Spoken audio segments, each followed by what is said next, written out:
Yeah, all right. Bill, let's go back to this question of activist investors. Yeah. You said everybody is scared out there. Yeah. How is a company, how's a CEO and how's a board to deal with an activist investor who comes knocking and says, I own 1, 2, 3, 5% of your company? First of all, you and your board need to take the Boy Scout motto, be prepared. You've got to be prepared. I encourage boards and management to look at their companies well in advance of any activists showing up, saying, well, how would an activist look at it? Take a team of really bright young people, put them over in the corner and say, tell us how you'd come at our company. And I think the one good thing activists do is they kind of say the emperor has no clothes on your portfolio and none of this hangs together.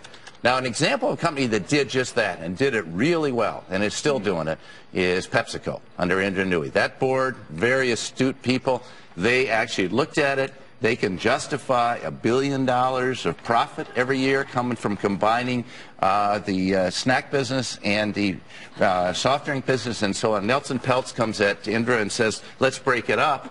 You know, they've thought it through. They have it, and the board is with them. They know the mission, they know the strategy, and they're staying focused, and they're not going to be pulled off course. Okay, but so they know how to take the Nancy Reagan pledge, just say no. Okay, but they could do that. Others can't. And the question I have is, why can't they? There are times when activists come with good ideas. Yes, and there are times when activists come, we were just talking about JCPenney, with bad ideas. Right.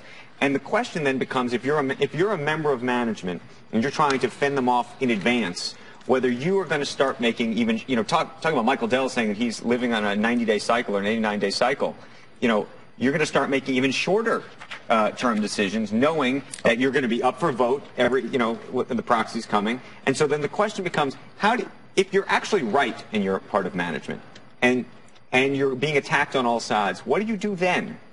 Well, you don't let it get to that situation. First of all, yes, activists have good ideas. Ralph Whitworth came into Home Depot, got rid of Nardelli. He did the right thing, and look at Home Depot and how they're doing. He did absolutely the right thing. But you have to have some, if the board doesn't have a long-term view, but then, Andrew, you got to make the numbers every quarter. Okay, Medtronic can miss the numbers one quarter and I get beaten up.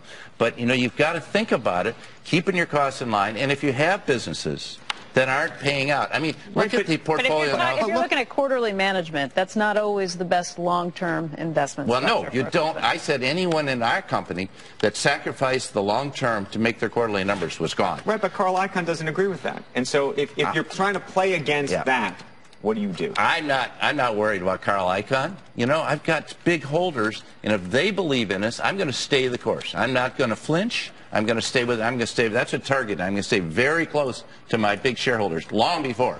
I'm not going to wait until I have an attack. I'm going to be very close to them and making sure we're aligned for the long term. I have to have that alignment in it. They need to buy into our long-term strategy. If they don't, I got a bigger problem. I asked this question to Dan Loeb last week. Is activism ultimately a force for good in all of this, a force for evil in all of this?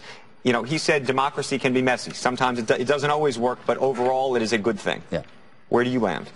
Well, I have reservations about it because I'm afraid it's going to pull a lot of our great corporations off track and get them to the short term and stop investing for the long term. And if you look at, if they're really serious about running companies, look what Eddie Lampert's done at Sears. Look at the value of destruction, 60%. Look at what's happened in JCPenney, another 60%. The flip side is you could talk about all the entrenched boards of the 60s, 70s, and 80s, right? And then we ought to move them out, you know? And every investor. And that's the question, how do you find that balance? So activists can keep the pressure on us, but we should not capitulate to them. We need to think about it in advance. Many companies I know CEOs are like quaking in their boots. Your advice is don't. Just find your plan, stick with it, and stay true to yourself? Get in there and do. Don't wait for the activists to show up. Don't say, oh, I'm worried they're going to come. No, take the action now. Do it. If you've got weak businesses, spin them off. Yeah. Do something about it. Act now in advance of the activists. And have your advisors lined up so you know who they are. Those are all the things you should do. Trim your costs. Take out the costs. That's the problem with Procter is that they waited until they got the activists on top of them, okay? They shouldn't have done that. I guess we could go too far, but I would go back to before activism became popular.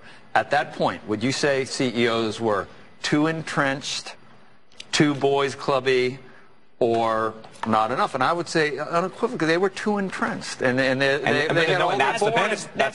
They had all their boards lined up, and we were erring on the side of CEOs being way too entrenched and not being. And so the question is, has the pendulum maybe it's swung gone too far? That's why I write about governance, because that's the I board's think, you know job. what, no, you were a CEO, and I think you still carry that around with you because, right? I mean, because unequivocally, I'd say prior to it becoming in vogue, the CEOs didn't have to answer to anyone. They were almost imperial. And we don't, they're chairman. We don't split the two up. So, I mean, I would say that the activists did you a favor there. At least people now realize that CEOs aren't God. Joe, I think we have the best generation of CEOs in this country we've ever had. I think they are terrific. I can name names and tell you we got the best generation of CEOs we've had. Far better than my generation. These guys are not entrenched. I tell you, they're on the edge of their seats. You're with me. I want to make sure they stay the course, because the ones that I worry about are the ones that play the short-term game and destroy great companies. I've seen it happen in pharma. I've seen it happen in other industries where they don't do their jobs. But by the way, Joe, why would you stay for 14 years?